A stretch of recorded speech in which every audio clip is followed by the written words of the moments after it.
मीठा मधुने मीठा मेहुला रे लोल, एथी मीठी ते मोरी मात रे, जननीनी जोड़ सखी नहीं जड़े रे लोल।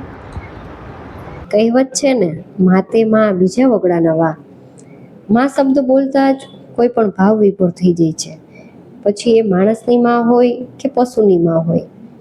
આ ગાય રોડ અકસ્માતમાં ઘવાયેલ હાલતમાં સદભાવના પશુ હોસ્પિટલમાં લાવવામાં આવેલી.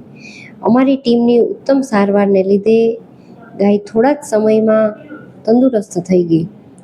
રેઢિયાળ જીવનું કોણ? આ ગાય માતા પણ રેઢિયાળ હોવાથી અહીં જ સાવ તંદુરસ્ત ના થાય ત્યાં સુધી તેમને રાખવામાં આવી.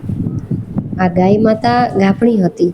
થોડા જ દિવસ પછી આજે આ ગાય માતાએ એક સુંદર વાછડીને જન્મ આપ્યો. કેવું મજાનું દ્રશ્ય છે! આવું દ્રશ્ય નિહાળવા સદભાવના પશુ હોસ્પિટલ અવશ્ય પધારો. Thank you.